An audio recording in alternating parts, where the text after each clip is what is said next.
I still remember the taste of that morning. Thin oatmeal and powdered milk mixed with water that had sat too long in the pipes. The same breakfast I had eaten for 4,380 days at the Riverside Home for Children in Asheville, North Carolina. But that Monday in November of 1932 was different.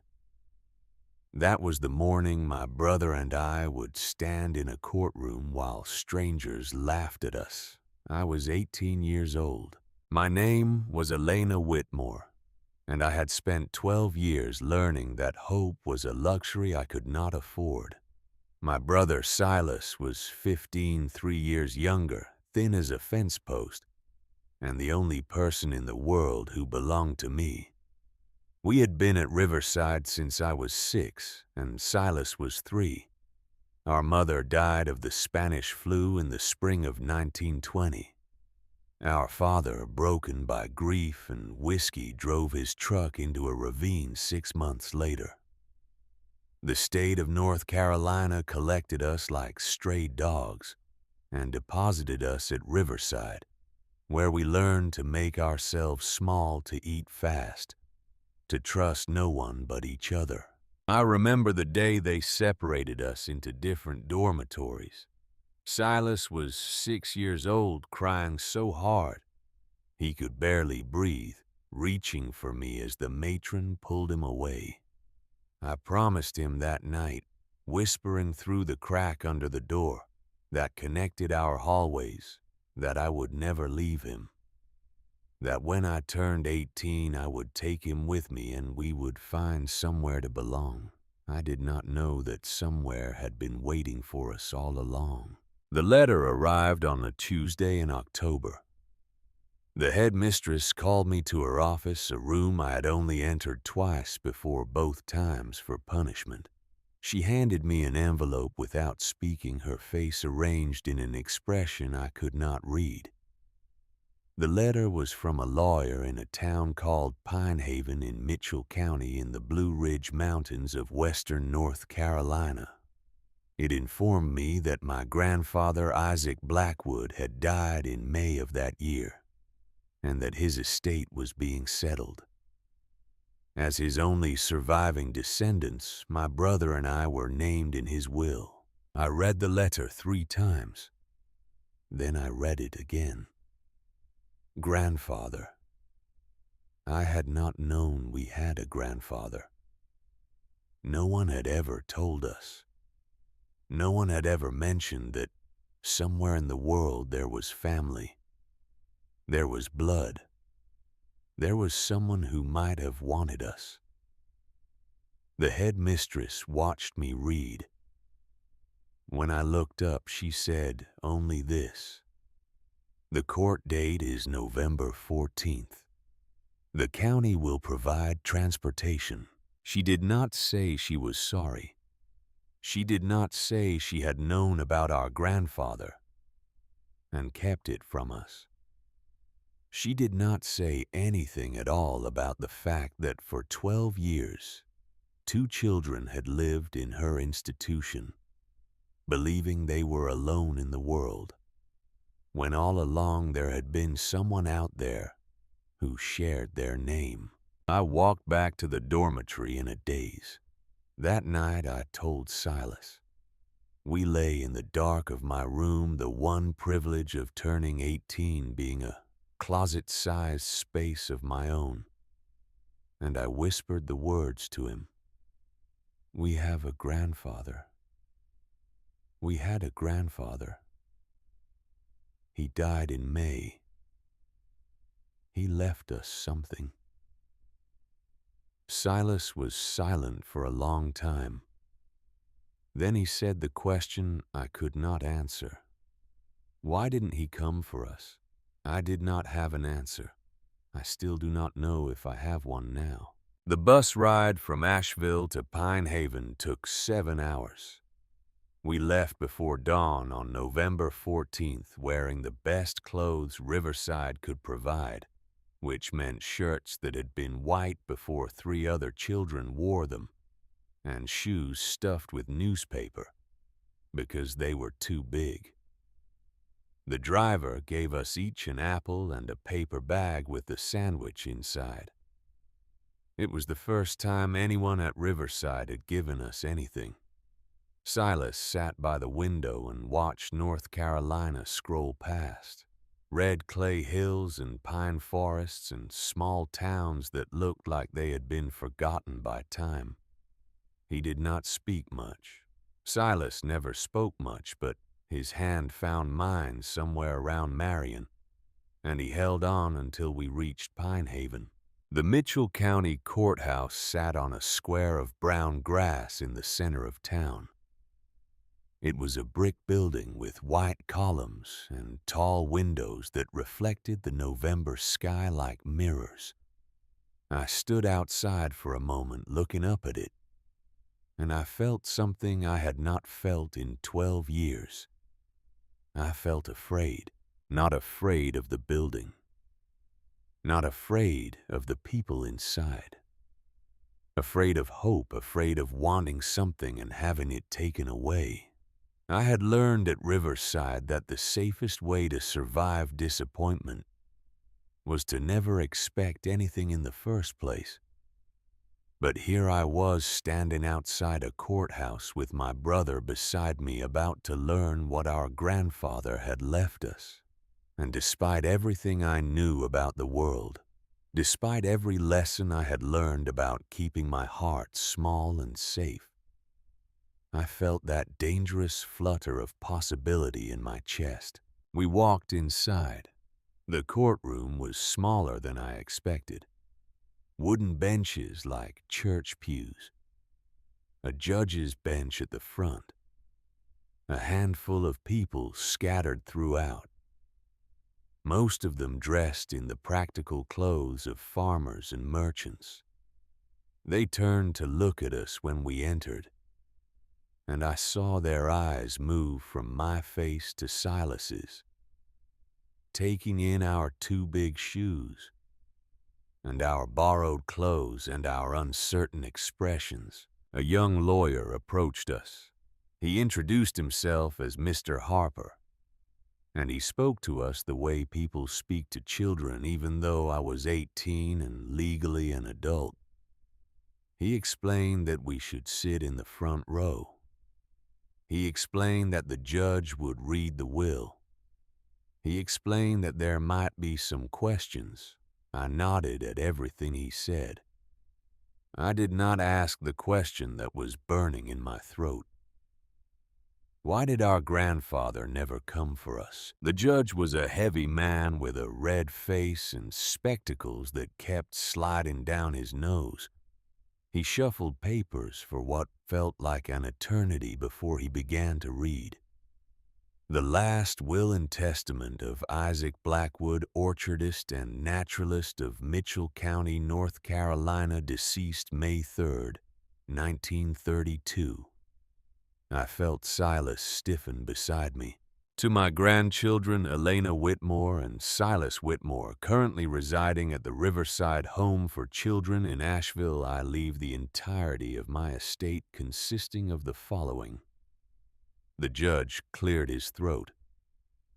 75 acres on the eastern slope of Shadow Peak Ridge, including one peach orchard of approximately 180 trees, one stone cabin with a collapsed chimney, one barn with no roof, and whatever personal effects remain on the property. He paused. He looked at us over his spectacles. The county assessor has valued the entire parcel at $17. The laughter started somewhere in the back of the room. I did not turn to see who laughed first. I did not need to. I could feel it spreading through the courtroom like fire through dry grass. One person, then two, then half a dozen. Their voices rising in a wave of amusement that washed over us and broke against the judge's bench. $17. 75 acres of land, and it was worth $17. A man stood up in the back of the room. He was large and well-dressed with the bearing of someone who owned things and people and expected both to do as he was told. His face was ruddy with health and his laugh was the loudest in the room. "Your Honor," he said, "I believe I should make my offer now before these children get their hopes up any further." The judge nodded. "Mr. Hargrove, you may speak." The man, Clayton Hargrove, walked to the front of the courtroom with the confidence of someone who had never been denied anything in his life. He stopped a few feet from where Silas and I sat and looked down at us with an expression that was meant to be kind, but felt like a hand pressing us down into our seats. "I've been trying to buy that ridge from old Isaac for 20 years, he said. "He never would sell. Stubborn as a mule and twice as foolish." He smiled at his own joke. Several people in the courtroom laughed. Now I don't know what that old fool was thinking leaving his land to 2 children from an orphanage who wouldn't know a peach tree from a pine stump. But I'm prepared to make this right. He reached into his jacket and pulled out a leather wallet. From the wallet, he withdrew several bills and held them up for the courtroom to see. $40 cash money right now, plus 2 bus tickets back to Asheville and a hot meal before you go. He looked at me, then at Silas, then back at me. "That's more than the land is worth. That's more than anyone else would give you. And it's the smart thing to do because those trees have been dead for 12 years. That orchard hasn't produced fruit since before you were born. There's nothing up there but rocks and dead sticks and a cabin that'll fall down around your ears come the first hard freeze." He held out the money. "What do you say?" I could feel every eye in the courtroom on me. I could feel their expectations pressing down on me like a weight. They expected me to take the money. They expected me to be grateful. They expected me to accept that a man like Clayton Hargrove knew better than a girl like me what was best for my future. I thought about the letter. I thought about our grandfather dead in May, leaving us everything he had. I thought about the question I had been afraid to ask. Why did he never come for us? I stood up. "I would like to see the property first," I said. Clayton Hargrove blinked. The laughter in the room died away, replaced by a murmur of confusion. "Girl," he said, "there's nothing to see. The orchard's been dead for—" I would like to see it. I do not know what he heard in my voice. I was not being brave. I was being finished. Finished with the laughter. Finished with the way people looked at us like we were something to be pitied or dismissed. Finished with sitting still while strangers decided what our lives would be. "I would like to see what my grandfather left us," I said. "Then I will make a decision." Clayton Hargrove's face went red. For a moment I thought he would argue, but the judge cleared his throat and said, "The young lady has the right to inspect her inheritance before disposing of it. Mr. Hargrove, you may make your offer again after she has done so." Hargrove's eyes narrowed. He put the money back in his wallet.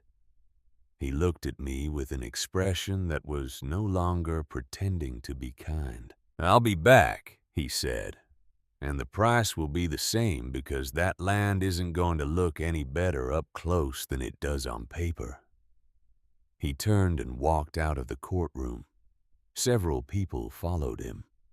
The rest stayed watching us with expressions of pity and curiosity and in some cases something that looked almost like hope. The lawyer gave us directions. A church deacon was driving back toward the ridge and agreed to take us as far as the fork at Willow Creek. He did not speak to us for the entire ride.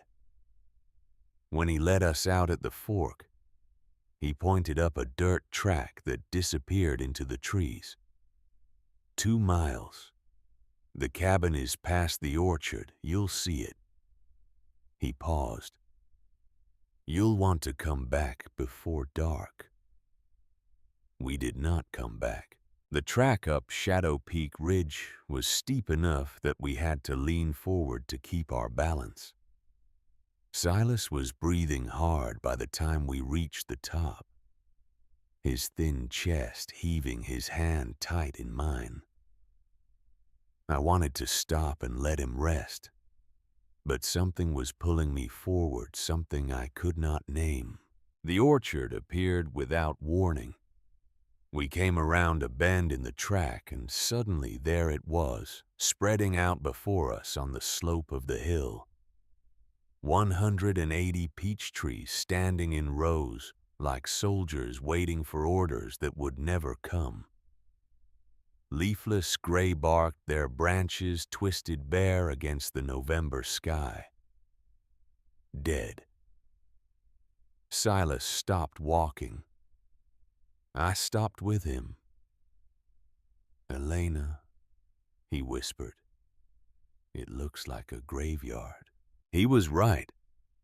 The trees stood silent and skeletal, their branches reaching toward the sky like hands raised in surrender. The grass between the rows was brown and matted. The whole hillside had the look of something that had been abandoned long ago, something that had given up hope and settled into decay. I understood why Clayton Hargrove had laughed. I understood why the whole courtroom had laughed. This was what our grandfather had left us. This was the sum total of his legacy, a hillside of dead sticks and a piece of paper that said we owned them. "Come on," I said to Silas. "Let's see the house." The cabin was worse. The chimney had collapsed on the south side, scattering stones across the porch. The door hung from one hinge. The windows were intact, but thick with grime. And when I pushed the door open, the smell that came out was the smell of abandonment, dust and mold and the cold, damp air of a place where no one had lived for months. Inside, there was one room with a stone fireplace, a sleeping loft reached by a ladder, a plank table, a 3-legged stool. The cold was bone deep, the kind of cold that settled into your joints and made your teeth ache. Silas stood in the doorway, his arms wrapped around himself. "We can't stay here," he said. I looked at the fireplace. I looked at the stove, a small cast-iron box stove in the corner, its pipe disappearing through a hole in the wall. I looked at the stack of firewood against the back wall covered with a tarp, dry and seasoned. Someone had cut that wood. Someone had stacked it and covered it and left it here, knowing that winter was coming, knowing that someone would need it, knowing that we would need it. "Yes, we can," I said. "We're going to stay." I should tell you about those first 3 weeks, because they almost killed us. I do not say that for dramatic effect. I say it because it is true. Silas and I came within days of dying on that ridge, and the only reason we survived was that we were too stubborn to give up and too desperate to have anywhere else to go. The food ran out on the 5th day. I had brought nothing from Riverside because we had nothing to bring. The cabin held a jar of dried beans hard as pebbles, a tin of lard, and a sack of cornmeal that smelled of mice, but was mostly clean. I rationed it carefully. But 5 days is 5 days, and 2 hungry people can only stretch a handful of beans so far. After that, we foraged. I had learned nothing about living off the land in 12 years at Riverside, and Silas knew even less. But hunger is a teacher, and desperation makes you learn fast. I found persimmons on the trees below the ridge, wrinkled and soft from the first frost, so sweet they made my teeth ache. I found hickory nuts in the leaf litter, though cracking them took an hour for a handful of meat. I set snares from wire I found in the barn, using a diagram I had memorized from a book years ago.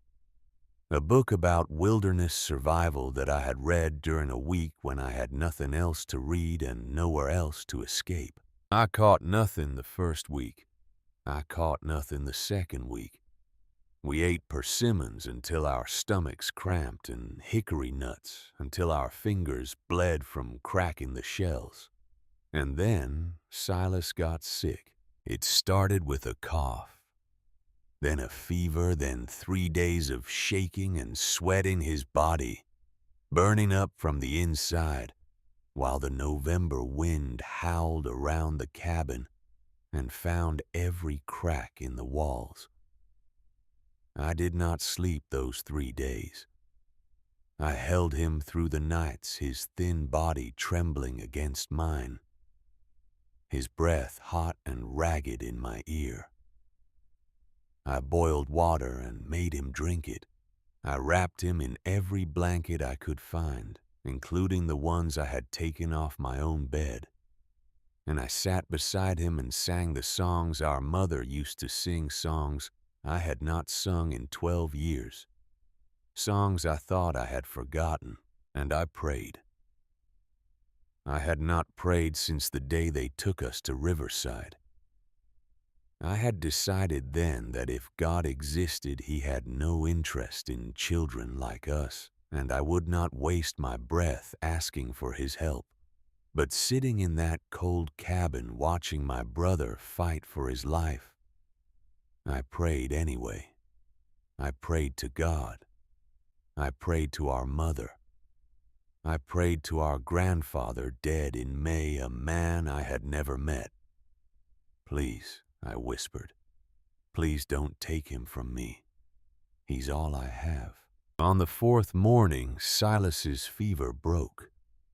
He opened his eyes and looked at me and said, "I'm hungry." I cried.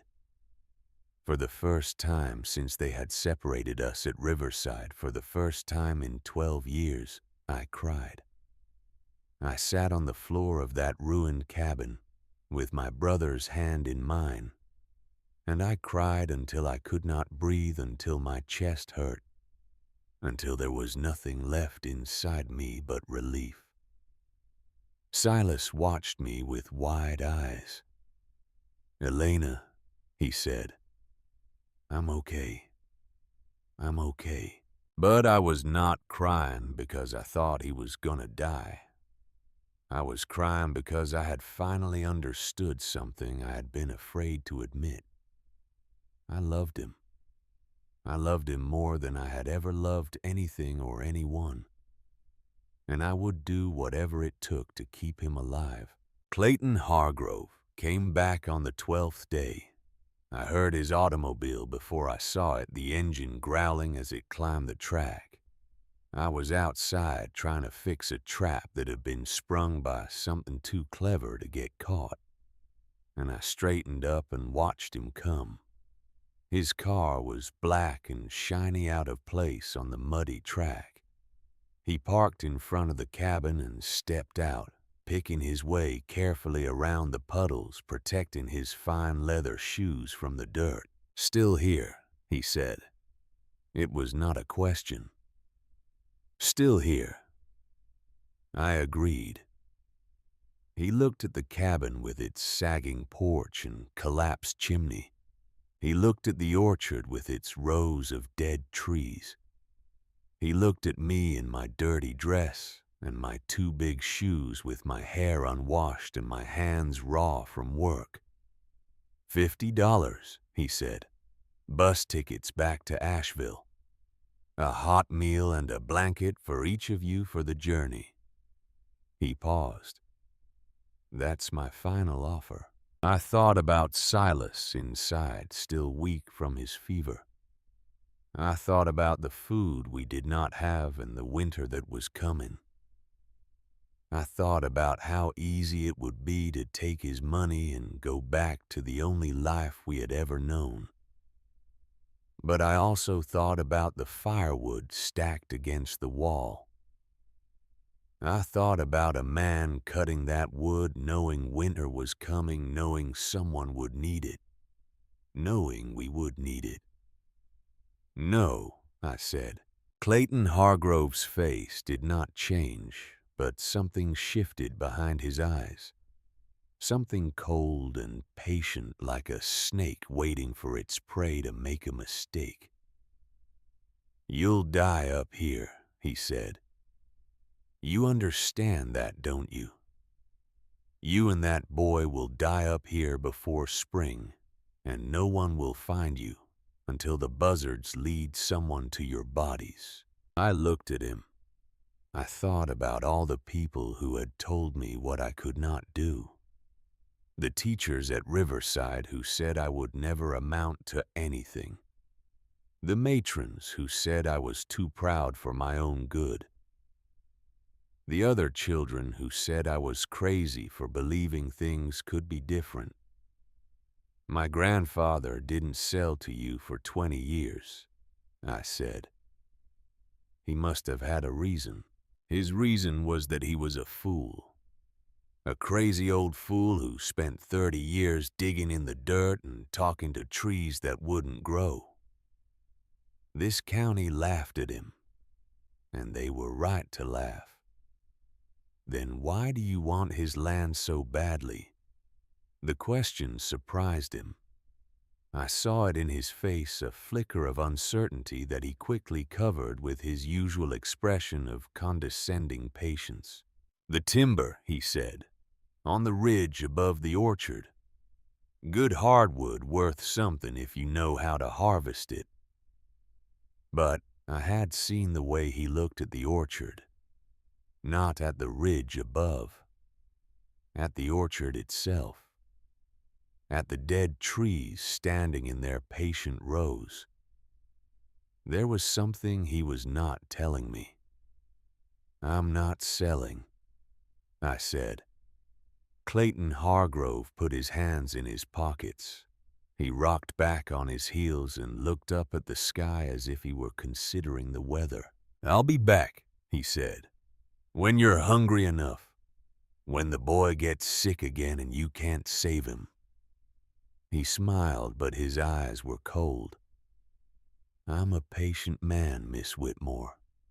I can wait. He got back in his car and drove away. I watched until he disappeared around the bend in the track. Then I went inside to find Silas. It was Silas who found the mule. 3 days after Hargrove's visit, he was well enough to explore. I had forbidden him to leave the cabin. But Silas had never been good at following orders. And by the 4th day, he was gone before I woke up. I found him in the barn. The roofless barn open to the sky, smelling of old hay. And animals and something else I could not identify.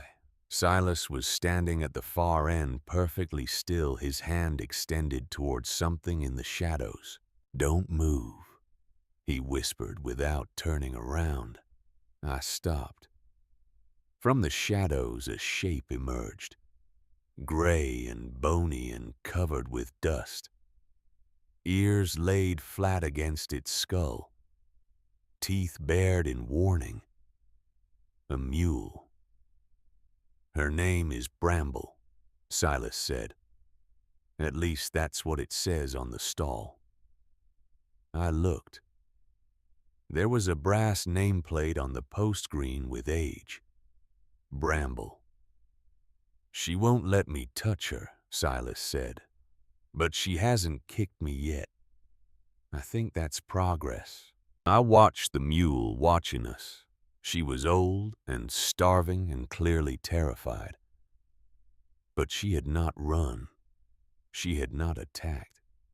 She was waiting like us to see what would happen next. Where did she come from? I asked. She was here the whole time, hiding in the back. I found her this morning when I came to look for tools. I thought about Clayton Hargrove driving past the barn every time he came up the track. I thought about the weeks we had been here, starving and struggling and never knowing that a living creature was waiting in the darkness 100 feet from our door. We need to feed her, I said. I know. But there's something else. Silas turned to look at me. His face was pale and serious the way it got when he was thinking hard about something. I found something in the cabin while you were sleeping. I was looking for blankets in the loft, and I noticed the hearthstones in the fireplace. One of them was loose. My heart began to beat faster. What was under it? Come see. The tin box was old and rusted, but the lid was tight, and when I pried it open, the contents inside were dry and preserved. 11 notebooks, a magnifying glass, and a letter addressed to us. I held the letter in my hands, afraid to open it. Silas sat beside me on the floor of the cabin, our shoulders touching, both of us staring at our names written in a handwriting neither of us had ever seen. Open it, Silas said. I opened it. The paper was thick and cream-colored, the kind of paper that cost money. The handwriting was shaky but clear, written by someone old or sick. Someone who had something important to say and was running out of time to say it. Dear Elena and Silas, if you are reading this letter, then I am dead, and the lawyers have finally done their job. I have been trying to find you for 12 years. I have been writing to the Riverside home since the day I learned you were there, and every letter I sent was returned unopened. They would not tell me where you were. They would not let me visit. They would not even tell me if you were alive. I hired a lawyer. He told me the system was designed to protect children from people who might harm them, and that, as a distant relative with no prior relationship, I had no legal standing to intervene. I wrote to judges. I wrote to politicians. I wrote to the governor. No one would help. So I waited. I waited for Elena to turn 18 because I knew that on that day she would be free to leave, and I hoped she would take Silas with her.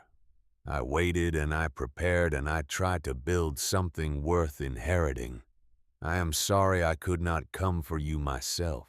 I am sorry I could not save you from those years in that place. I am sorry for everything you suffered while I was here doing the only thing I could do, waiting for the day you would be free. The notebooks will explain everything. Read them in order. Do not skip ahead. The orchard is not dead. The soil is not empty. Everything I have spent 30 years learning is in these pages. Trust the dirt. It knows more than any of us. I love you. I have always loved you. And I am sorry I could not tell you in person. Your grandfather, Isaac Blackwood. I could not breathe. At the bottom of the tin box beneath the notebooks, I found them. A bundle of envelopes tied with string, each one addressed to the Riverside Home for Children. Each one stamped in red ink that had faded to brown. Returned to sender. I counted them with trembling hands. 47. 47 letters he had written to us over 12 years. 47 times he had tried to reach us. 47 times he had been rejected. I held the bundle to my chest, and I wept. Not the quiet tears of relief I had shed when Silas's fever broke. These were the loud, ugly sobs of a grief I had been carrying for 12 years, finally allowed to break free. I cried for the grandmother I had never known. I cried for the mother I barely remembered. I cried for the father who had driven into a ravine rather than face a world without his wife. And I cried for Isaac Blackwood, who had spent 30 years being called a fool and 12 years being denied the right to love us, and who had died alone in May, knowing he would never see our faces. Silas put his arms around me. He held me while I cried, this boy who had been forced to grow up too fast. This child who had spent his whole life being protected by me. He tried, Silas said. He tried to find us. I know. He loved us. I know. We have to stay, Elena. We have to stay and find out what he wanted us to know. I wiped my face with my sleeve. I looked at the notebooks stacked on the floor, 11 of them, each one filled with tiny handwriting that I could barely read in the fading light.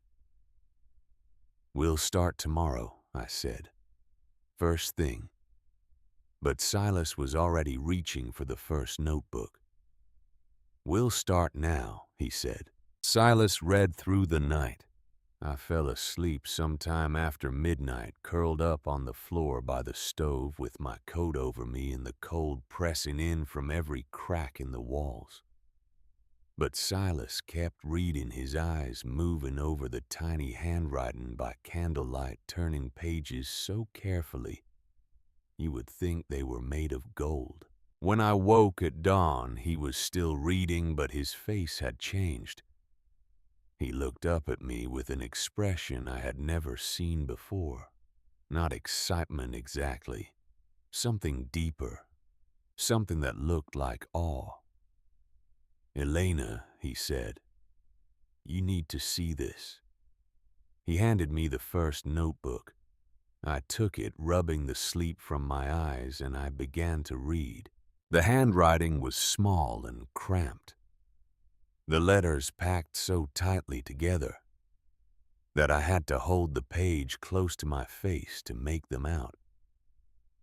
But as I read, as I turned page after page of measurements and observations and careful, patient documentation, I began to understand.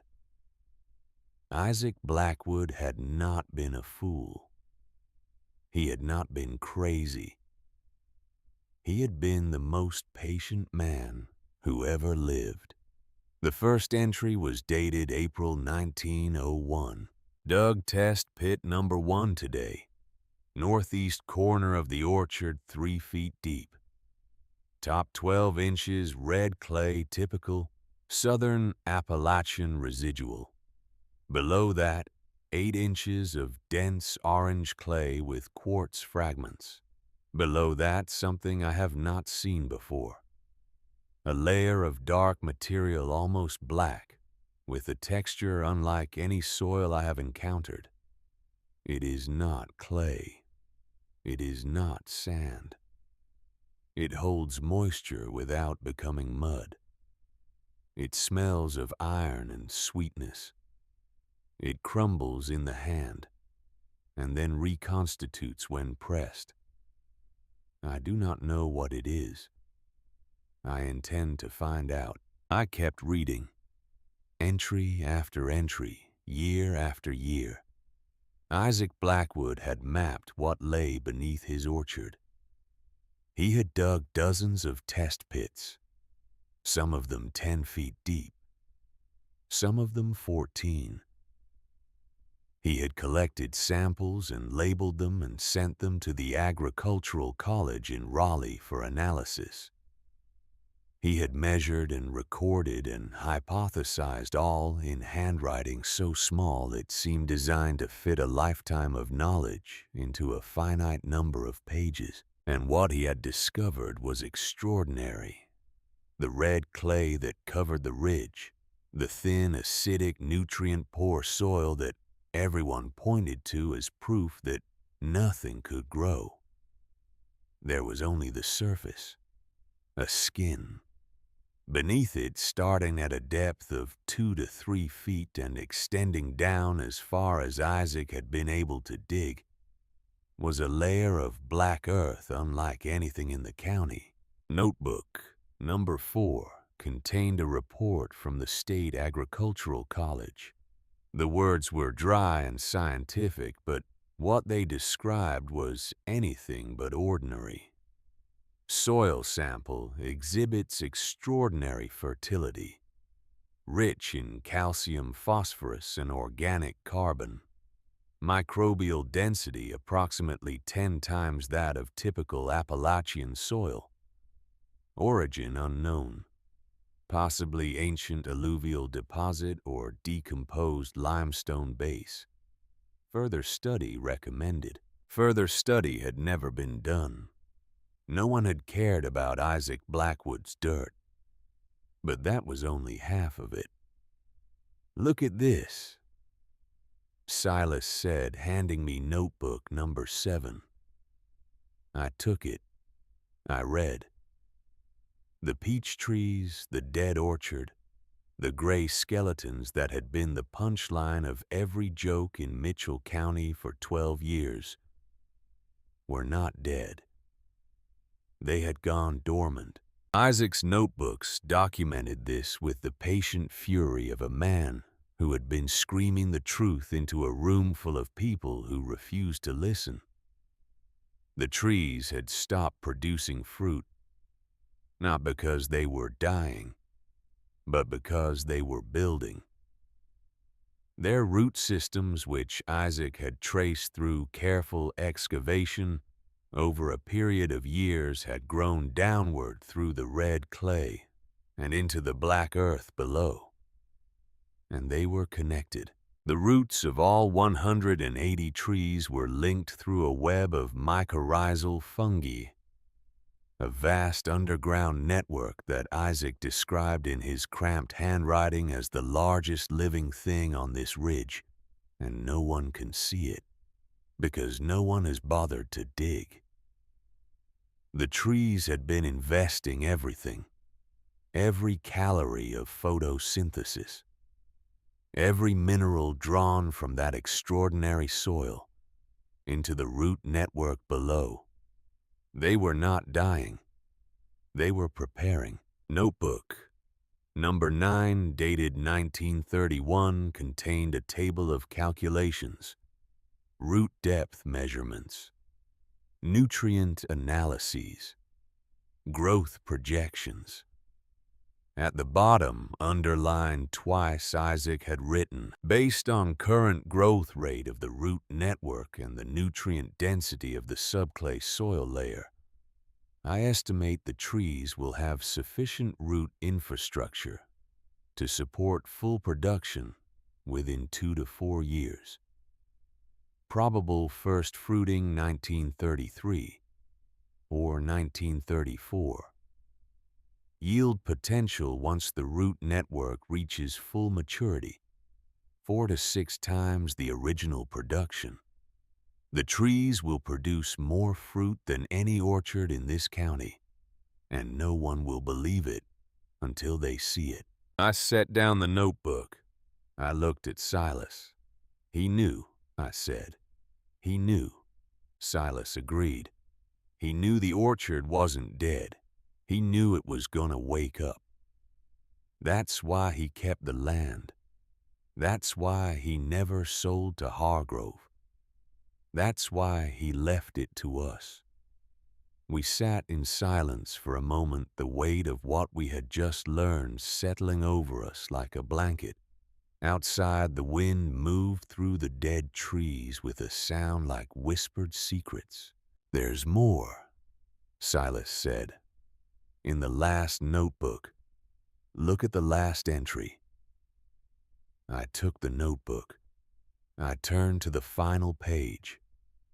The handwriting here was shakier than before, written by a hand that was losing its strength. March 1932. I am dying. The doctor says I have weeks, perhaps a month. I have written to the lawyers. I have made my arrangements. I have done everything I can think of to ensure that the land goes to Elena and Silas. But there is something I have not written down, something I have not told anyone. When I press my ear to the ground in the orchard, I can hear the roots growing. I can hear them moving slowly, patiently, reaching deeper into the soil. And sometimes in the early morning, when the dew is still on the grass and the light comes slanting through the trees, I swear I can hear them singing. I do not know what this means. I do not know if it is real, or if my dying mind is playing tricks on me. But I believe in my heart that this orchard is alive in a way that science cannot fully explain. I believe that the trees have been waiting for something, or someone. Perhaps they have been waiting for Elena and Silas. They will call me crazy. They have called me crazy for 30 years. But I know what I know. Sometimes what looks dead is only waiting. Waiting for the right time. Waiting for the right person. Elena and Silas, if you are reading this, remember you are not dead wood either. You are not what they told you in that place. You are seeds that have not yet found the right soil. Be patient. Grow deep. And when your time comes, bloom so bright that the whole world has to look. I closed the notebook. I could not speak. Silas was crying silently the way he had learned to cry at Riverside, where making noise meant punishment. Tears running down his face, his shoulders shaking, his hands clenched in his lap. I put my arm around him. "He believed in us," Silas whispered. "He never even met us, and he believed in us. I know. We can't let him down, Elena. We have to do what he said. We have to wait for the trees." I looked out the window at the orchard. 180 trees standing in their patient rows, gray and bare, and seemingly dead. The whole world thought they were dead. The whole county had laughed at the man who insisted they were alive. But Isaac Blackwood had seen what no one else could see. He had looked beneath the surface. He had trusted the dirt. And now it was our turn. "We'll do it," I said. "We'll follow his instructions. We'll prepare the orchard and wait for spring." "What if nothing happens?" Silas asked. "What if the trees don't wake up? Then we'll know we tried." But I did not believe that nothing would happen. I had read the notebooks. I had seen the calculations. I had felt something when I stood in the orchard that first day. something I had not understood at the time, but was beginning to understand now. The trees were not dead. They were waiting, and they had been waiting for us. We were not alone for long. 3 days after we found the notebooks, a man appeared at the edge of the orchard. He was old and black, 72 years old, as I would later learn, with white hair cropped close to his skull, and hands that were gnarled from decades of work. He carried a sack over one shoulder and stood at the boundary of our land like he was waiting for permission to enter. I walked out to meet him. "You're Isaac's grandchildren," he said, not a question. "I'm Elena. My brother is Silas." He nodded. He looked at me with eyes that had seen a lot of life and had not been made bitter by it. "My name is Obadiah Trent. I was your grandfather's friend. His only friend, some might say." He shifted the sack on his shoulder. "I brought you some food. Sweet potatoes, buttermilk, a little salt pork." I wanted to cry. I wanted to throw my arms around this stranger and thank him for his kindness. But I had learned at Riverside that kindness usually came with strings attached, and I had to know what the strings were before I could accept the gift. "Why?" I asked. He smiled. It was a sad smile, the smile of someone who understood exactly why I was asking. 30 years ago, I was about to lose my land.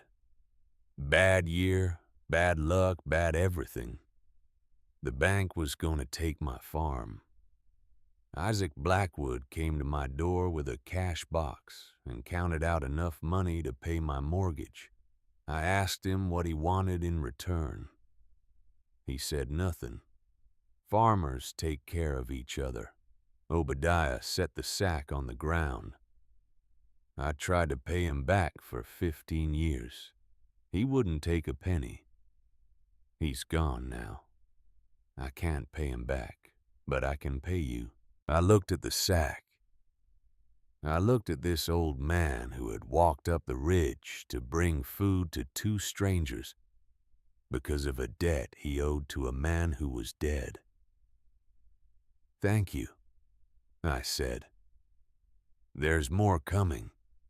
My granddaughter Verity, she's about your brother's age. She'll be up tomorrow with more supplies. And I'll teach you what you need to know to survive up here." He looked at the orchard, at the dead trees standing in their silent rows. Isaac spent 30 years studying this land. He told me what he found. The others laughed at him, but I never did. You believed him. I believed him because I knew him. Isaac Blackwood didn't lie. If he said those trees were going to wake up, then those trees are going to wake up. He paused. "The question is whether you're going to be here when they do." "We're staying," I said. "We're not selling. Not to Clayton Hargrove. Not to anyone." Obadiah Trent smiled again, and this time it was not sad. "Good," he said. "Then we have work to do. The winter was hard, but we survived it. Obadiah came every week, sometimes twice a week, bringing food and tools and knowledge. His granddaughter Verity came with him, a quiet girl with sharp eyes and clever hands, and she and Silas became friends in the way that only 2 lonely children can become friends, finding in each other something they had been missing all their lives. But the cold was relentless. December brought ice storms that coated the orchard in glass and made the trees look like sculptures of crystal. January brought snow that piled 3 feet deep around the cabin. and made it impossible to leave for days at a time. We burned through the firewood Isaac had left us, and then we burned everything else we could find. Old fence posts, broken furniture, the three-legged stool that had been in the cabin when we arrived. There were nights when the temperature dropped so low that the water froze in the bucket beside the stove. Nights when Silas and I slept curled together under every blanket we owned and still woke shivering in the dark. Nights when I lay awake wondering if Clayton Hargrove had been right, if we would die up here before spring, if our stubbornness would be the thing that killed us. But every morning we woke up alive, and every morning I read another page of Isaac's notebooks. The notebooks became my Bible.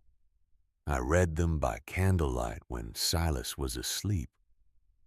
I read them by the gray light of winter mornings when the world outside was locked in ice.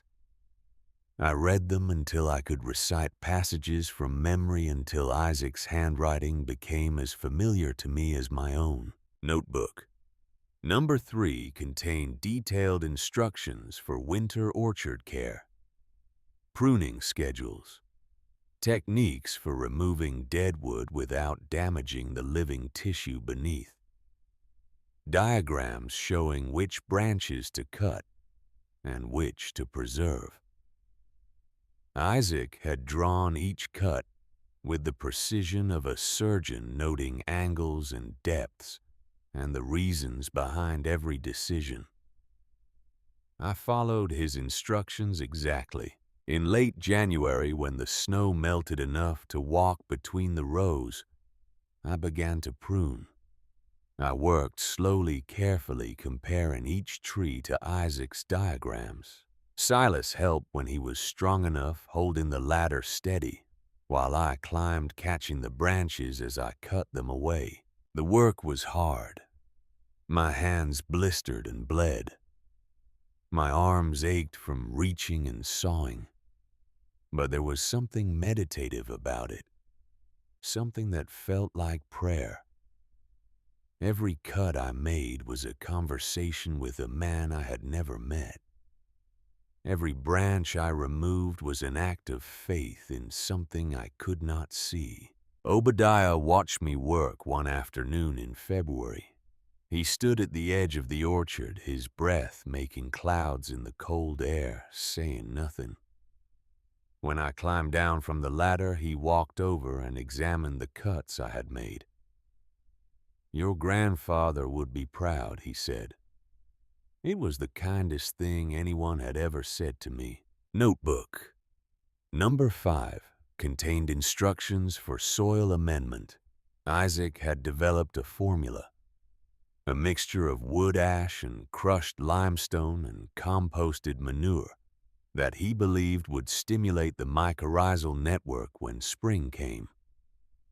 The ratios were precise: 2 parts ash to 1 part limestone to 3 parts manure, spread in a circle 12 inches from the trunk of each tree, worked into the soil to a depth of 4 inches. We did not have manure. We did not have limestone. But Obadiah did. He brought it up the ridge in his wagon bag after bag, more than I thought we would ever need. He showed me how to mix it, how to measure the circles, how to work it into the frozen ground without damaging the roots below. "Why are you helping us?" I asked him one day. We were working side by side, our hands black with soil, our breath visible in the February air. He did not answer right away. He finished spreading the mixture around the base of a tree, patted it down with his shovel, then straightened up and looked at me. "Because Isaac believed in you," he said. "And if Isaac believed in you, that's good enough for me." But it was not just Obadiah who helped. Others came too, though they came quietly, secretly, as if they were afraid of being seen. Mrs. Adelaide from the general store in Pine Haven drove up one Sunday with a box of canned goods and set it on the porch without a word. Reverend Miller from the Methodist Church brought blankets and left them folded by the door. The school teacher, Miss Cordelia, brought books for Silas' old textbooks that she said the school no longer needed, but which I suspected she had bought with her own money. They did not stay long. They did not ask for anything in return.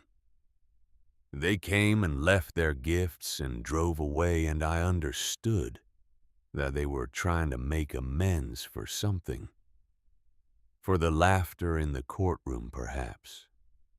For the years they had spent calling Isaac Blackwood a fool.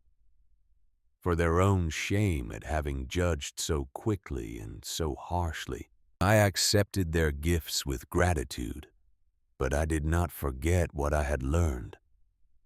The world was full of people who would help you when it cost them nothing, and abandon you the moment it became inconvenient. The only person I could truly rely on was myself and Silas, and maybe, just maybe, the memory of a grandfather who had spent 30 years preparing the ground for a miracle. Clayton Hargrove did not come back in January. He did not come back in February, but I knew he was waiting, watching, biding his time like a predator that knows its prey cannot run forever. The first sign of trouble came in early March. I woke one morning to find that someone had been on our land during the night. Boot prints in the mud near the orchard. Cigarette butts scattered near the tree line. The lock on the barn door broken, the hinges pried loose with a crowbar. Nothing was taken. Bramble was unharmed. But the message was clear. We are watching you. We can get to you whenever we want. I reported it to Sheriff Barnes when he made his monthly visit to check on us. He was a thin man with a mustache that twitched when he talked, and eyes that never quite met mine. He looked at the boot prints, looked at the broken lock, and shrugged. "Probably just kids," he said. "You know how they are. Looking for a place to smoke and drink where their parents won't find them." "Kids don't carry crowbars," I said. Maybe it was already broken. Old barn like this, things fall apart. He tipped his hat and drove away. I watched him go, and I understood something that I had been slow to accept. The sheriff was not going to help us. Whether he was in Clayton Hargrove's pocket or simply did not care what happened to two orphans on a worthless ridge, the result was the same. We were on our own. The second sign came a week later. I was walking the property line, checking the boundary markers that Isaac had set decades ago when I found the survey stakes. Fresh stakes driven into the ground within the last few days, each one marked with red paint and a number.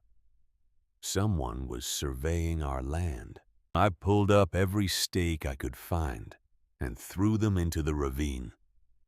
Then I went back to the cabin and wrote a letter to the county clerk demanding to know who had authorized a survey on private property without the owner's permission. The clerk wrote back 3 weeks later. The survey had been requested by Clayton Hargrove in preparation for a potential purchase. It was standard procedure, perfectly legal, and I had no grounds for complaint. I crumpled the letter and threw it into the stove. Silas found me sitting on the porch that evening, staring out at the orchard in the fading light. "He's not gonna stop," Silas said. "I know. What are we gonna do?" I did not have an answer. Not then. But I would. The third sign was the fire. It happened on a night in late March. I woke to the smell of smoke and the sound of brambles screaming. I ran outside in my nightgown barefoot in the mud and saw flames leaping from the barn. The fire was already too large to fight.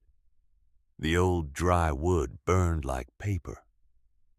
The flames climbing the walls and licking at the remains of the roof. I could hear Bramble inside that terrible sound a mule makes when it is dying, and I ran toward the fire without thinking. Silas caught me. He was stronger than he looked, and he held me back even as I fought him, even as I screamed at him to let me go. "She'll die," I shouted. "You'll die," he shouted back. And then Obadiah was there. I do not know how he got there so fast. I do not know how he knew. But he was there, and he had a blanket from the creek, soaked and dripping, and he wrapped it around himself and ran into the fire. The longest minute of my life passed. Then another. Then Obadiah emerged from the smoke leading Bramble by a rope around her neck. The mule's coat was singed in places and she was terrified, but she was alive. We stood there in the mud and watched the barn burn. There was nothing else we could do. By the time the fire burned itself out, the barn was gone. Nothing left but charred beams and ash, and the smell of destruction. Obadiah sat on the ground, his face black with soot, his hands blistered from the rope. "Hargrove," he said. It was not a question. "I can't prove it." "You don't need to prove it to know." He looked at the ruins of the barn, at the smoke still rising into the pre-dawn sky. Man like that, he doesn't lose gracefully. When he can't buy what he wants, he tries to destroy it. I thought about what Hargrove had said on the porch. "You'll die up here." I thought about my grandfather who had spent 30 years being laughed at and had never fought back, who had never tried to hurt the people who hurt him, who had just kept working, kept believing, kept waiting for the day when the trees would prove him right. "I'm not going to let him win," I said. Obadiah smiled. It was a grim smile, but there was pride in it too. "No," he said.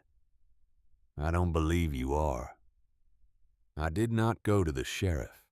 There was no evidence, and everyone knew the sheriff owed his job to Clayton Hargrove.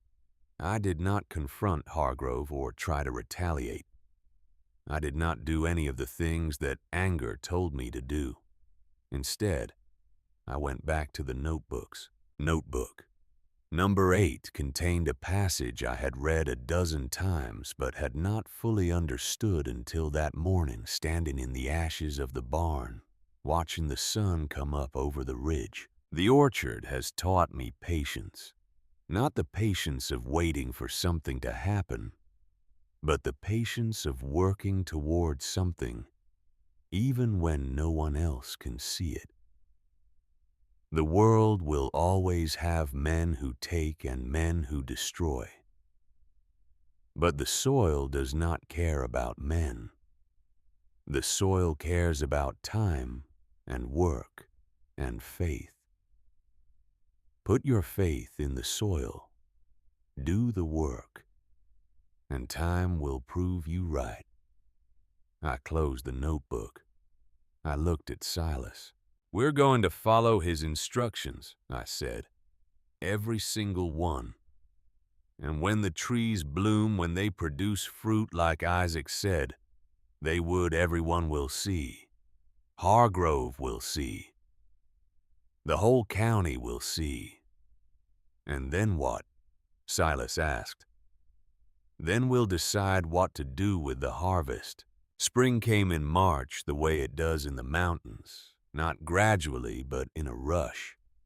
A week of warm rain followed by a burst of green so sudden it felt violent, as if the earth had been holding its breath and finally let go.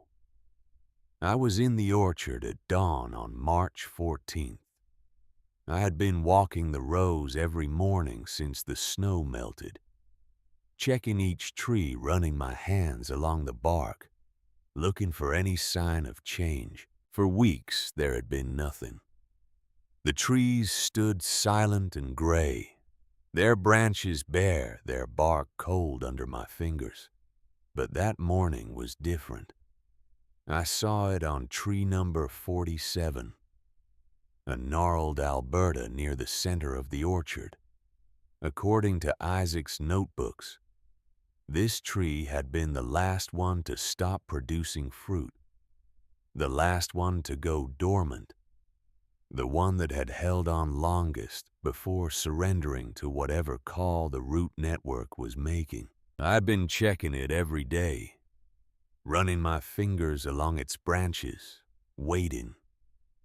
And there it was, a bud, small and pink and tight as a fist, emerging from a swollen node on a branch that had been bare wood for 12 years. I stood there staring at it. I could not move. I could not breathe. I reached out and touched it with my fingertip, half expecting it to disappear, to prove itself a trick of the light or a figment of my desperate imagination. But it was real, firm and cool under my finger. Unmistakable life returning to a place the whole world had declared dead. I ran back to the cabin. Silas. He came stumbling out the door, still half asleep, his hair sticking up in every direction. What is it? What's wrong? I grabbed his hand and pulled him toward the orchard. Nothing's wrong. Everything is right. Come see. By the end of the week, every tree in the orchard was budding. By the end of March, the hillside was pink. Not the pale, tentative pink of a young orchard finding its feet. A deep, saturated, almost furious pink, the color of something that had been waiting a long time and was done waiting. The blossoms were larger than any I had seen in the valley orchards, and they came in clusters so thick that the branches bent under their weight. I walked through the rows and touched them. I needed to feel them to confirm that this was real, that the gray skeletons had become this living, breathing, blooming thing. The petals left pollen on my fingers, dusty gold, and the smell of them was overwhelming. A perfume of peach blossom and warm earth and the sweet rot of last year's leaves. The bees came from everywhere. From miles, it seemed, drawn by a scent they could not resist. The sound of them was a low, continuous roar, like a river heard from a distance, and it filled the orchard from dawn to dusk. I lay in the grass between the rows and listened and felt the ground hum beneath me. I understood then that I was lying on top of something vast and alive, a network of roots and fungi and soil that had been building itself in silence for 30 years, and it had chosen this spring, my first spring, to announce that it was ready. People noticed. You could not help but notice. Shadow Peak Ridge, which had been a gray scar on the eastern skyline for a decade, was suddenly blazing with color. Drivers on the valley road slowed down to look. Word spread through the feed store and the church and the diner on Main Street. Within a week, people were driving up the track to see it for themselves. I let them look. I did not explain. There was nothing to explain that they would believe. They came in their automobiles and stood at the edge of the orchard and stared. Some of them were silent. Some of them whispered to each other. I heard fragments of their conversations carried on the wind. How is this possible? Isaac said they were alive. I didn't believe him. Look at the size of those blossoms. That's not natural. I stood on the porch and watched them watching the trees. I saw their faces change as they began to understand. This was not a trick. This was not a fluke.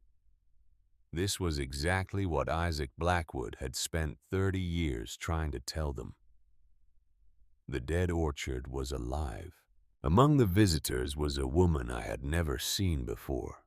She was perhaps 40, dressed in practical clothes, with gray-streaked hair, pulled back in a bun, and the bearing of someone who had spent her whole life being underestimated by men. She walked through the orchard, slowly stopping at each tree, touching the blossoms with careful fingers. She pulled a notebook from her bag and began to write. I approached her. "Can I help you?" She looked up, startled, then smiled. "I'm Cordelia Finch. I'm the agricultural extension agent for Mitchell County. I heard about your orchard and I had to see it for myself." She held up her notebook. "This is remarkable. I've never seen anything like it. The bud density, the uniformity of the bloom, the size of the petals. This is not normal peach tree behavior. My grandfather spent 30 years studying this land," I said. "Isaac Blackwood. I knew of him. Most people thought he was crazy. Most people were wrong." Cordelia Finch smiled again. It was a smile of respect. The kind of smile one scientist gives another when acknowledging work well done. "May I ask you something? Do you have his research notes?" I hesitated. The notebooks were precious to me. They were the only thing Isaac had left us besides the land itself. But I thought about what he had written. "The orchard has taught me patience. Put your faith in the soil. Do the work, and time will prove you right." Time was proving him right. The whole county was seeing it. But if his work was going to be recognized, if his name was going to be cleared of the mockery it had endured, someone besides me needed to understand what he had done. "Yes," I said. "I have his notebooks. Would you let me see them?" I brought her to the cabin. I showed her the tin box, the 11 notebooks, the careful documentation of 30 years of patient observation. She read for 3 hours. When she finished, her expression had changed completely. "Miss Whitmore," she said, "your grandfather was conducting legitimate scientific research. Self-taught, yes, but rigorous, methodical. The kind of work that most professional agronomists would envy." She closed the notebook carefully.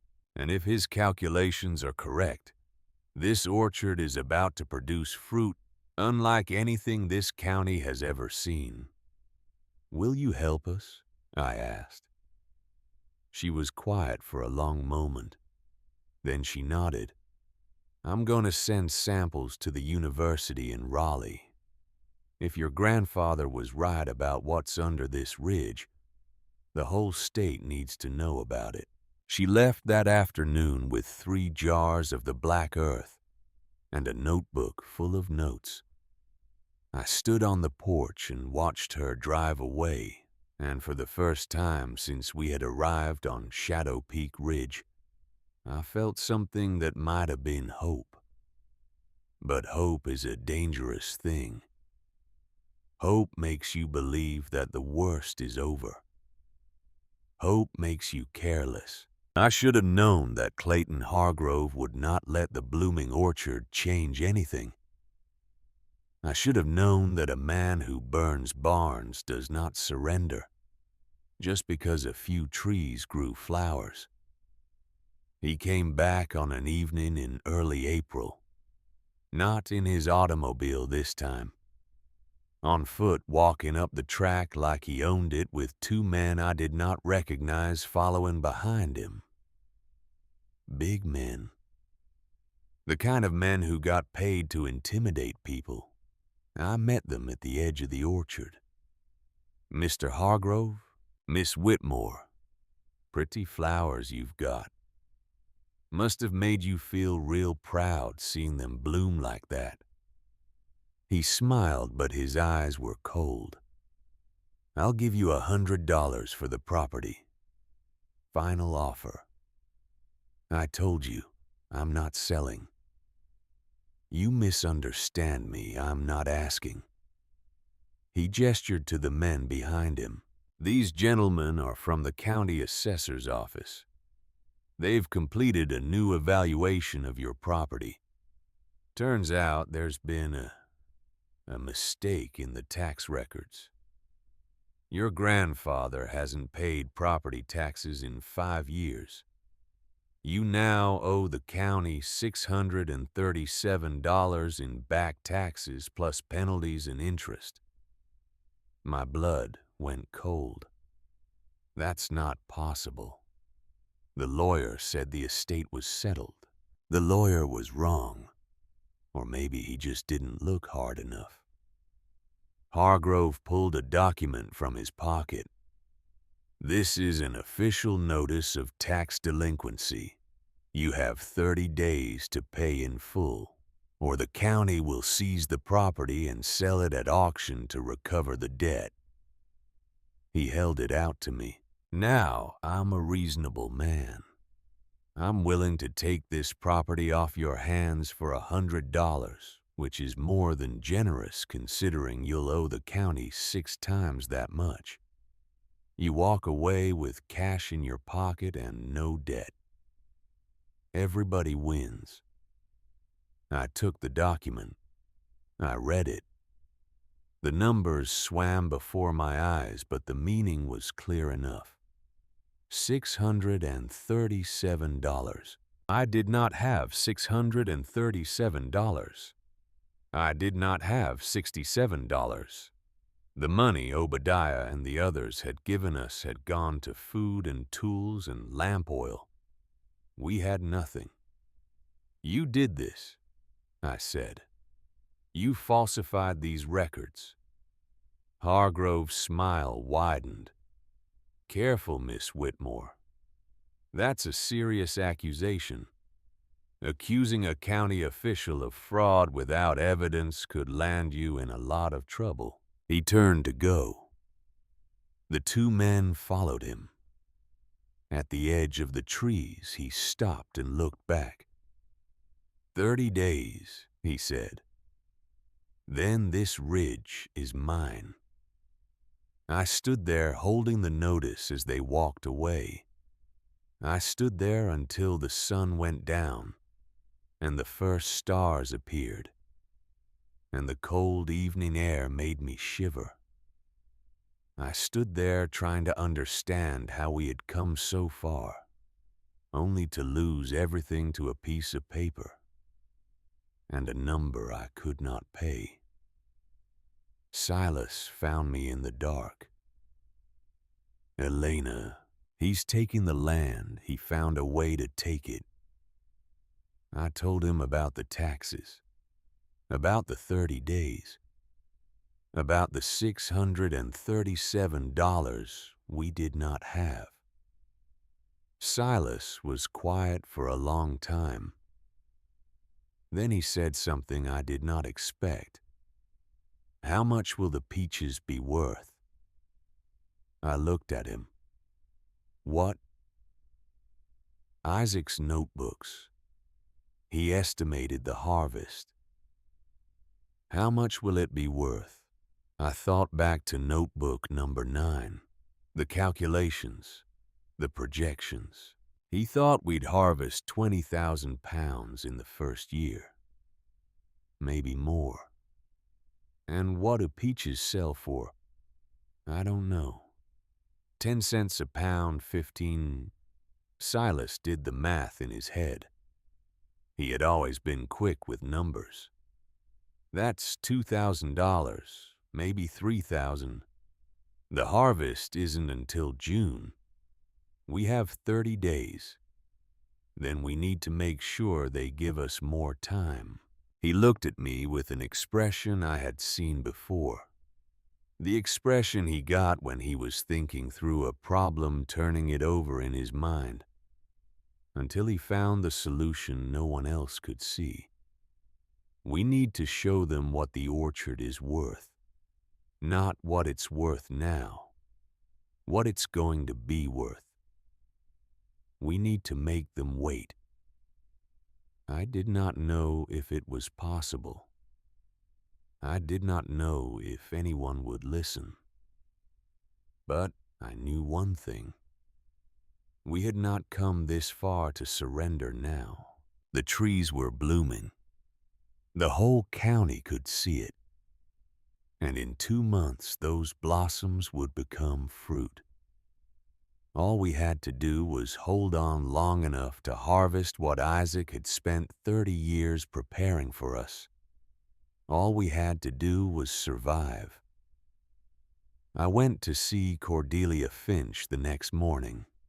She lived in a small house on the edge of Pine Haven, a tidy place with a garden in front and a workshop in back where she tested soil samples and grew experimental crops for the county farmers. She was in her workshop when I arrived, bent over a microscope, and she looked up when I knocked.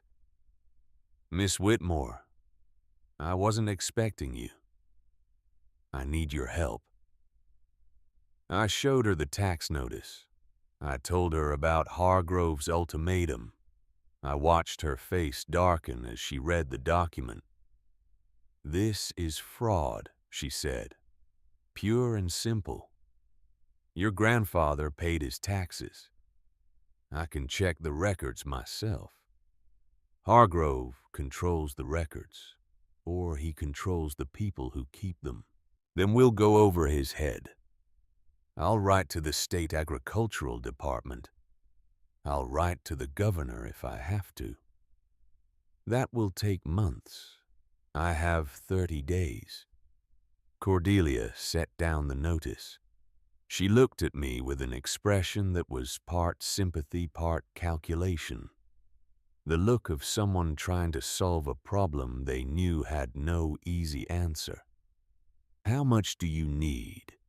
$637. She winced. It was a fortune.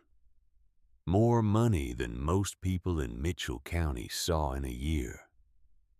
"The peaches," she said. "When will they be ready?" "June. Early June if the weather holds." "That's too late." "I know." We sat in silence for a moment. Then Cordelia stood up and walked to a filing cabinet in the corner of the workshop. She pulled out a folder and brought it back to the table.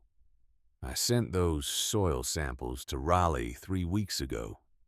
The results came back yesterday." She opened the folder. Inside were several pages of dense scientific text charts and graphs and chemical analyses that meant nothing to me. But at the bottom of the first page, underlined in red ink, was a single sentence. "Sample exhibits soil characteristics consistent with ancient alluvial deposit of exceptional fertility. Recommend immediate follow-up study and potential designation as site of agricultural significance. Agricultural significance, Cordelia said. That's government language for this is important and we should protect it. What does that mean? It means I can petition the state to delay any property seizure until a full geological survey is completed. It means I can argue that this land has scientific value beyond its tax assessment. It means I can buy you time. How much time? 60 days, maybe 90 if I make enough noise. I felt something loosen in my chest. Not relief exactly, but the possibility of relief. Will it work? I don't know, but it's the best chance you have. She pulled out a piece of paper and began to write. Her handwriting was clear and precise, the handwriting of someone who had spent years filling out forms and filing reports and navigating the bureaucracy of government offices. I'll submit this today. I'll send copies to every department I can think of. Agricultural Extension, Geological Survey, State Historical Society. I'll make so much paperwork that Hargrove won't be able to move without tripping over it.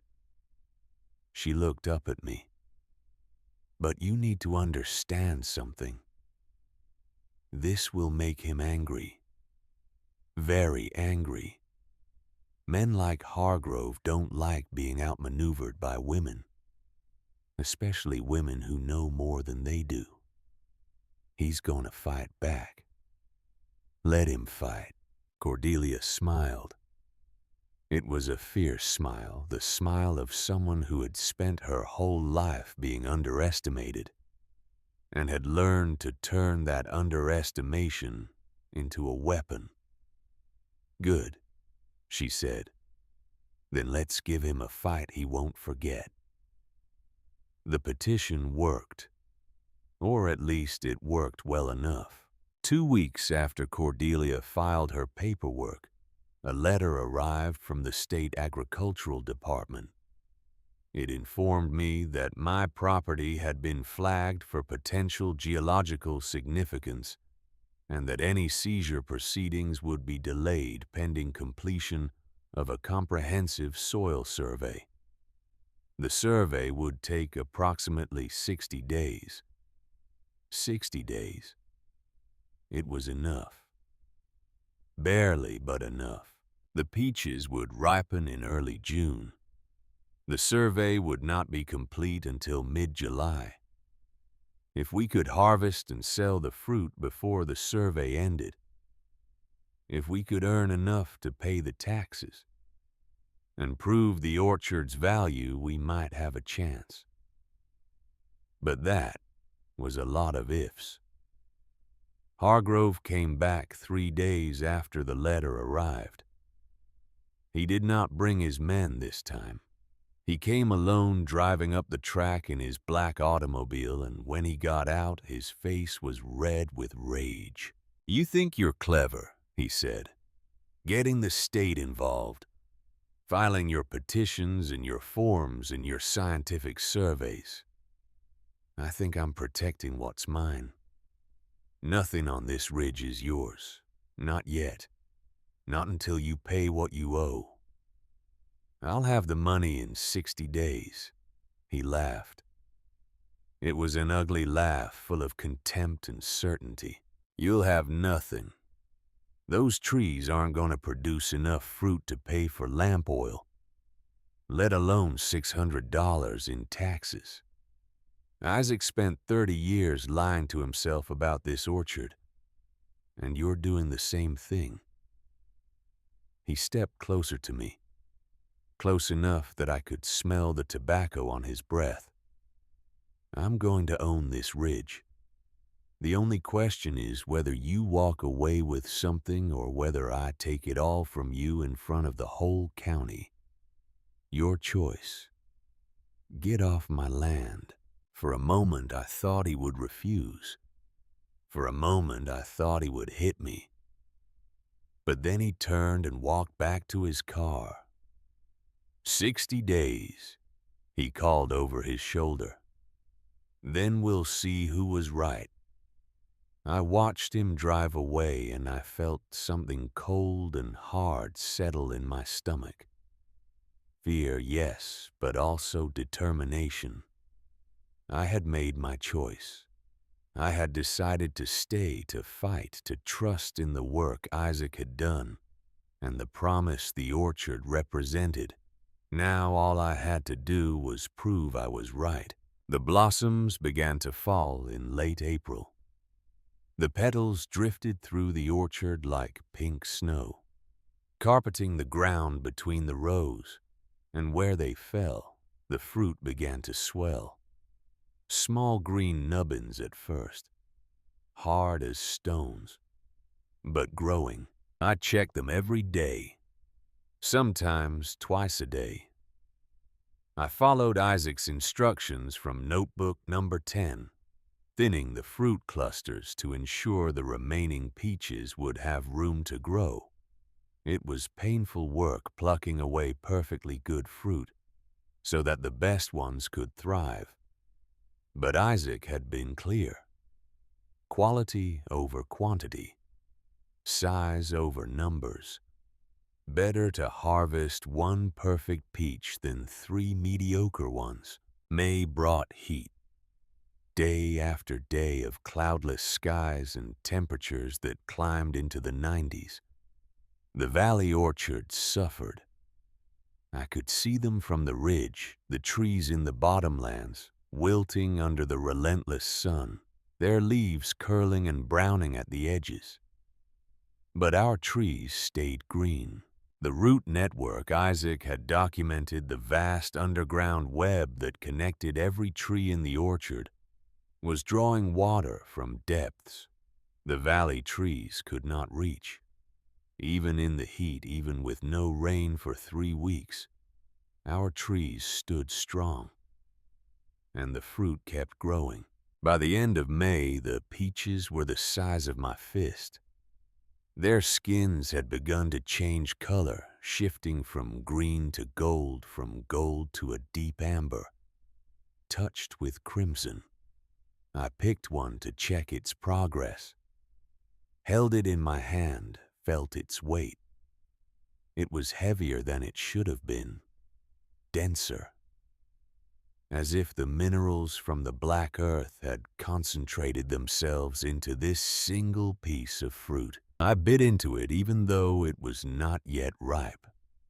The flesh was hard and tart, but underneath the tartness I could taste something else, something rich and complex that made me think of honey and sunlight and the smell of soil after rain. Silas found me sitting under tree number 47 with juice running down my chin. "How is it?" he asked. "It's going to be extraordinary." The first peaches ripened on June 3rd. I knew they were ready because the skin had darkened to that deep crimson gold that Isaac had described in his notebooks, because the fruit gave slightly when I pressed my thumb against it, because the smell that rose from the orchard that morning was so powerful, so intoxicating that it made my head swim. I picked the first ripe peach with trembling hands. I held it up to the light and looked at it, really looked at it. It was huge, half again the size of any peach I had ever seen. Its skin was smooth and perfect, without blemish or bruise. And when I bit into it, when the juice burst across my tongue and ran down my throat, I understood why Isaac had spent 30 years waiting for this moment. The taste was indescribable. Sweet, yes, intensely sweet. but with a complexity beneath the sweetness that was almost startling. A mineral depth, a richness that tasted the way the black earth smelled, as if the soil itself had been distilled into fruit, as if 30 years of patience and darkness and building had been compressed into this single perfect peach. I stood there with my eyes closed, and I understood finally what Isaac had known all along. The trees had been waiting for this. The root network had been preparing for this. Every year of apparent death had been a year of hidden investment, and this fruit was the return. "Elena," Silas said. His voice was strange. I opened my eyes. "Are you crying?" I had not realized I was. We picked 23,000 pounds of peaches that summer. 23,000 pounds from an orchard that everyone said was dead. Obadiah and Verity helped us, and we hired 2 more workers from town, paying them in cash and peaches, and the 4 of us worked from dawn to dusk, our hands stained amber with juice, our backs aching from the reaching and lifting. But before we sold a single peach, before we took a single bushel to market, I did something that Silas did not understand. I loaded Bramble's wagon with crates of fruit, and I drove down to Pine Haven. I set up a table in the town square with a handwritten sign that said, "Free peaches. Take what you need." People came slowly at first, cautiously, suspiciously. They looked at the sign, and looked at me, and looked at the fruit, and they did not understand. "Free by..." Mrs. Adelaide from the general store asked. "Free," I said. "Why?" I thought about how to answer. I thought about the letter Isaac had written. I thought about 47 envelopes returned unopened. I thought about a man who had spent 30 years being called a fool and had never become bitter. "Because my grandfather would have done it," I said. Word spread. Within an hour, there was a line stretching down Main Street. Families came. Poor families. Families who had lost their crops to the drought. Families who had not tasted fresh fruit in months. They came and filled their baskets and their bags, and some of them cried when they bit into the peaches. "I've never tasted anything like this," one woman said. "Where did these come from?" Another asked. "Shadow Peak Ridge, the dead orchard." They looked at me with new eyes, with something like awe. I gave away 300 pounds that day. 300 pounds that I could have sold, that I needed to sell. But I needed to do this more. Among the people who came was Roy Bascom. I remembered him from the courtroom. He had been sitting in the back row, and he had laughed louder than anyone except Hargrove himself. He approached the table slowly. He took off his hat. That gesture, the hat in the hands, the universal posture of someone who has come to say something that costs them. "Miss Whitmore," he said. I waited. "I came to apologize. I laughed at you in that courtroom. I said things I shouldn't have said. I thought your grandfather was crazy, and I thought you were foolish, and I was wrong about both." He looked down at the peaches. "I lost my orchard this summer. Every tree. 40 years I've been growing peaches in this valley, and I never lost a whole crop before. He looked up at me. You saved my family. These peaches you're giving away, my wife is gonna can them. They're gonna get us through the winter. I'm glad, I said. I'm not finished. Your grandfather helped me once a long time ago. 20 years back, my well went dry and I couldn't afford to dig a new one. Isaac came over with a divining rod and a shovel, and he found water for me. Didn't ask for anything in return. I never thanked him properly. I was too proud. He paused. I'm not too proud anymore.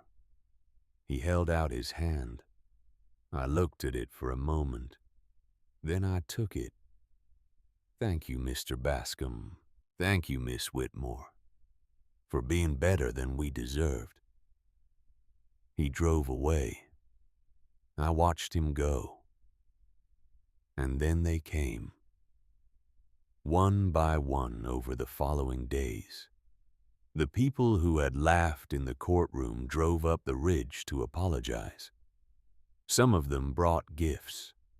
Some of them brought stories about Isaac, about ways he had helped them that I had never known. Some of them just came to say they were sorry. Reverend Miller told me that Isaac had anonymously donated money every Christmas to buy presents for the children in the county who had none. Wallace Penn, who owned the dry goods store, told me that Isaac had helped him bury his wife when she died, digging the grave himself, because Wallace was too grief-stricken to hold a shovel. Story after story. Act of kindness after act of kindness. A lifetime of generosity that no one had ever talked about, because Isaac had never wanted credit for any of it. By the end of June, I had learned more about my grandfather from the people who had laughed at him than I had ever learned from his notebooks. The peaches sold faster than we could pick them. The grocer in Pine Haven, a man named Henderson, who had been buying Valley peaches for 20 years, bit into one and looked at me with an expression of pure astonishment. Where did this come from? He asked. Shadow Peak Ridge. Nothing grows on Shadow Peak Ridge. It does now. He bought every crate I brought him. Then he bought more. Then he called his supplier in Asheville and told him to send a truck. Word spread beyond the county. People tasted our peaches and came back and brought their neighbors. I set up the stand at the fork of Willow Creek, and by the second week there was a line of automobiles stretching back toward the main road.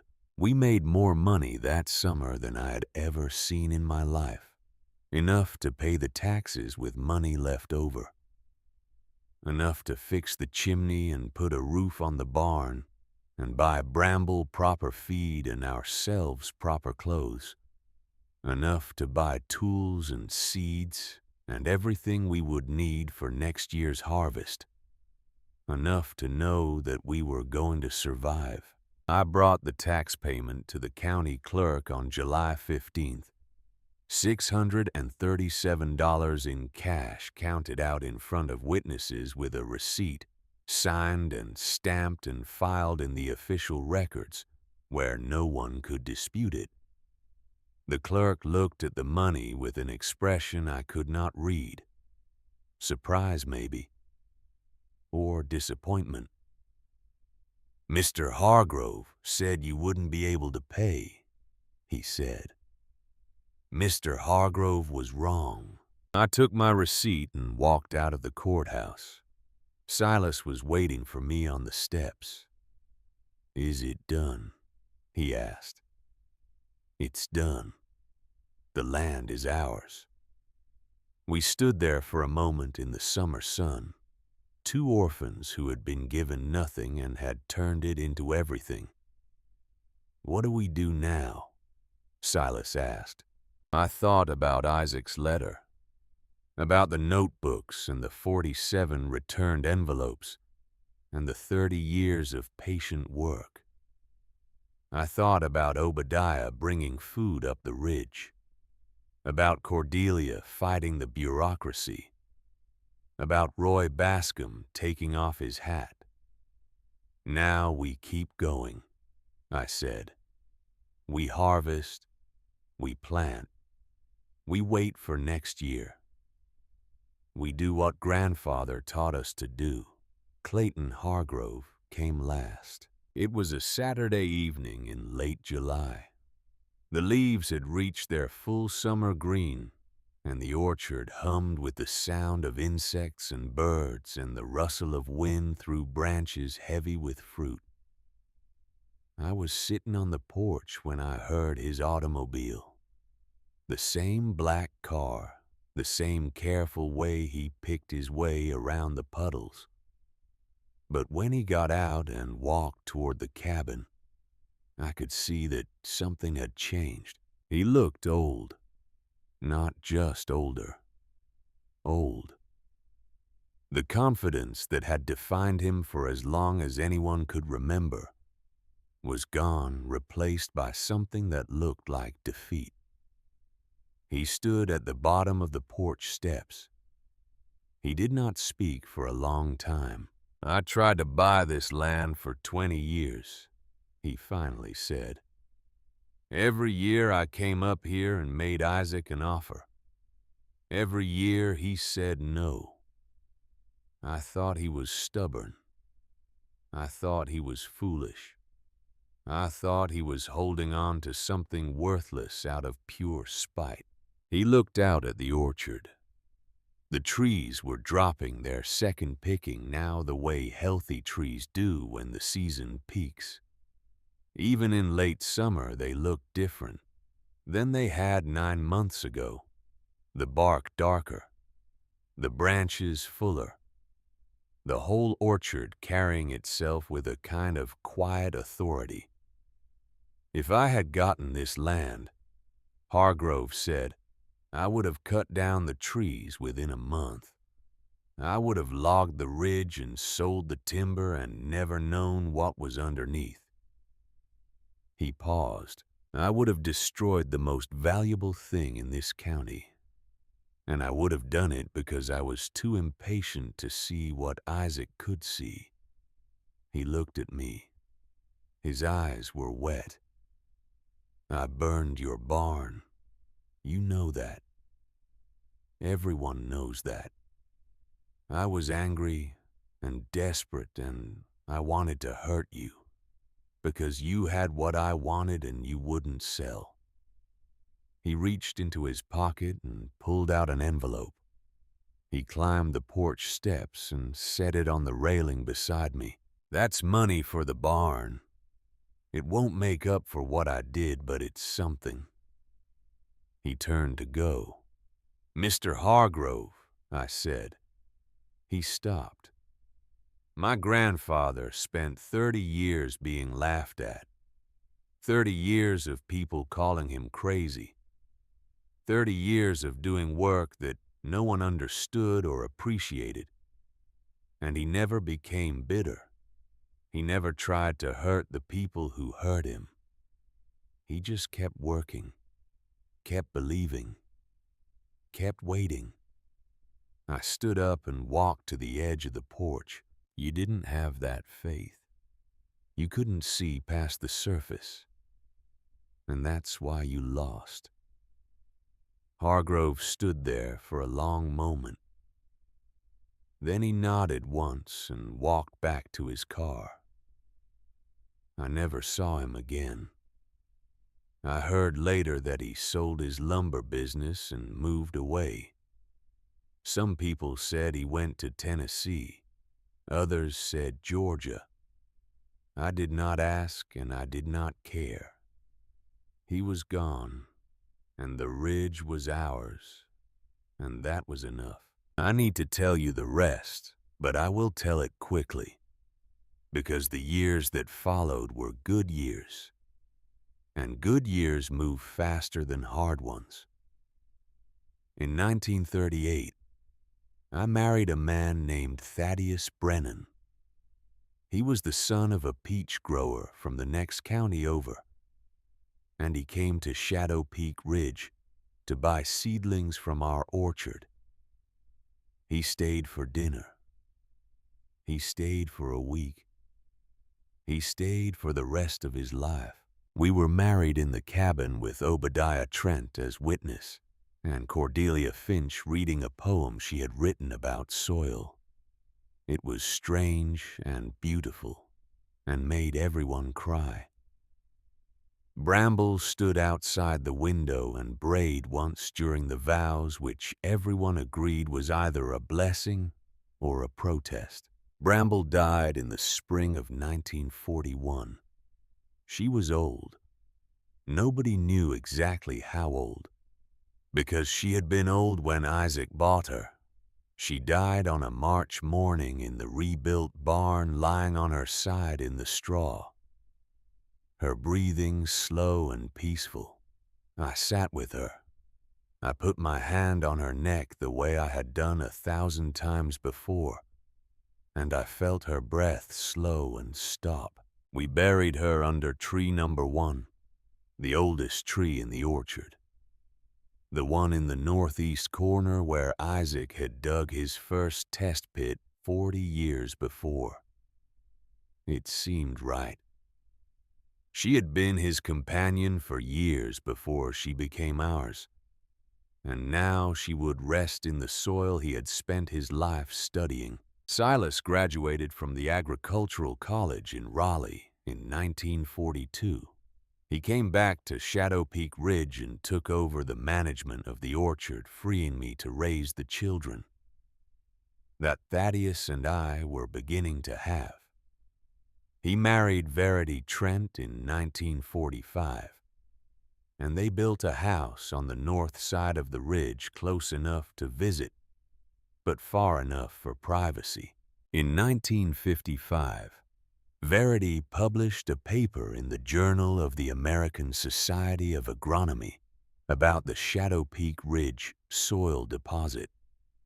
The paper described the ancient paleosol that Isaac had discovered and the mycorrhizal root network he had documented. It was read by researchers across the country and led to a visit from the Department of Agriculture, who spent 2 weeks on the ridge studying the black earth and the root network. Their report, called the Shadow Peak Ridge Orchard, a demonstration of ecological agriculture, decades ahead of its time, and recommended that Isaac Blackwood's notebooks be preserved as a significant contribution to American soil science. Isaac Blackwood, the fool with his jars of dirt, the crazy man who pressed his ear to the ground and claimed he could hear the roots singing. In 1960, the state of North Carolina designated Shadow Peak Ridge as a historic agricultural site. There was a ceremony. Officials came from Raleigh. A plaque was mounted at the entrance to the orchard.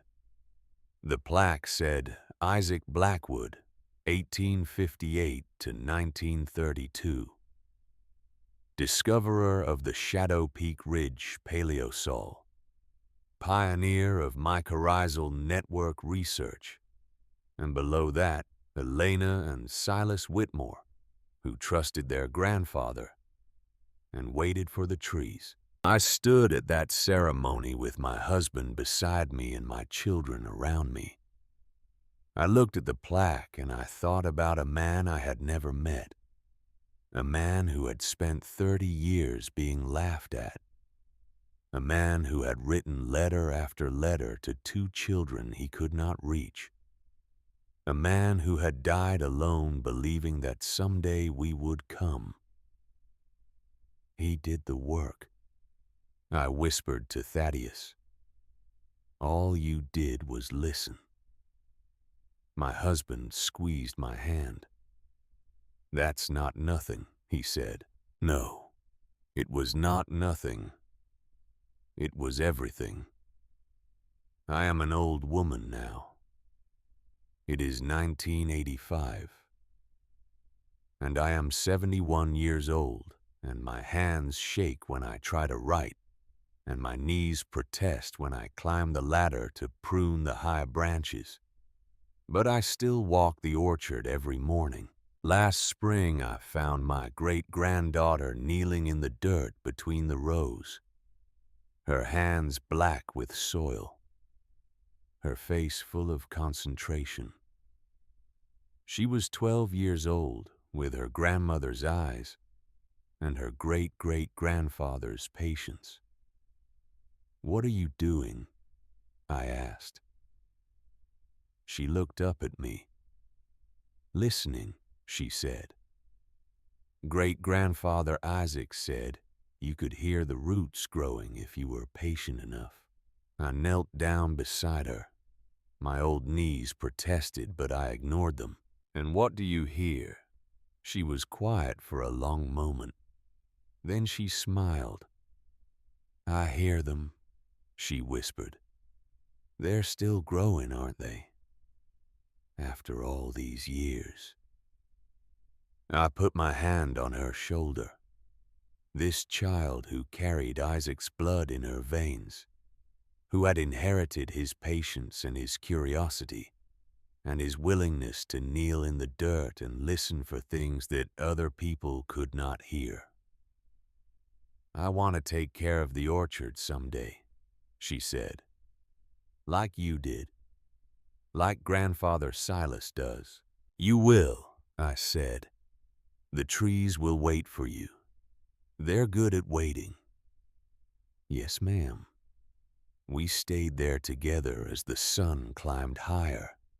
2 generations of Whitmores kneeling in the black earth, listening to the roots grow. The orchard still stands. The trees still bear fruit. Not the original 180, some of which have been lost to storms and age, but their offspring grown from rootstock that carries the same connection to that ancient soil. Silas's grandchildren run the orchard now. They have studied Isaac's notebooks. They understand the science behind what he discovered. They have expanded and improved, but they have never forgotten the fundamental truth that my grandfather taught us. The most valuable things are the ones you cannot see. I think about Isaac often these days. I think about him sitting in his cabin writing letter after letter to children he would never meet. Measuring and documenting and believing in something that no one else believed in. Waiting patiently for 30 years while the world called him a fool. I think about the first time I stood in the orchard and saw nothing but dead sticks. I think about the courtroom and the laughter and the $17 valuation. I think about the winter that almost killed us, and the spring that saved us, and the summer when the whole county had to admit they had been wrong. I think about patience, real patience, not the patience of sitting still and hoping someone will rescue you, but the patience of doing the work even when no one else can see it, of planting seeds that will not bloom in your lifetime, of trusting that the soil knows more than you do, and that if you listen carefully enough, it will teach you everything you need to know. I'm sitting on the porch now, watching the sun set behind the ridge. The orchard glows in the fading light. The leaves golden green, the branches heavy with this year's crop.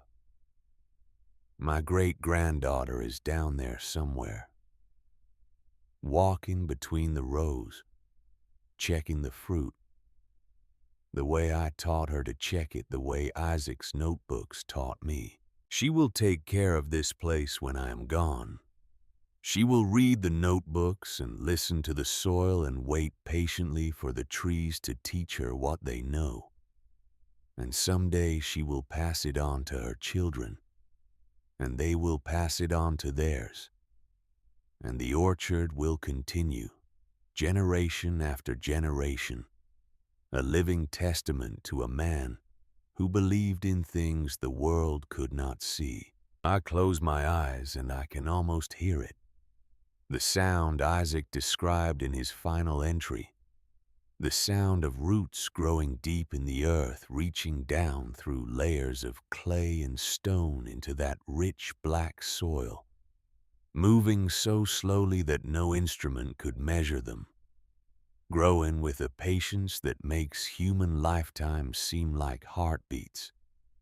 The sound of something that looks dead, but is only waiting, waiting for the right time, waiting for the right person, waiting to bloom so bright that the whole world has to stop and look. I hear them singing, and I know that somewhere, somehow, Isaac hears them too.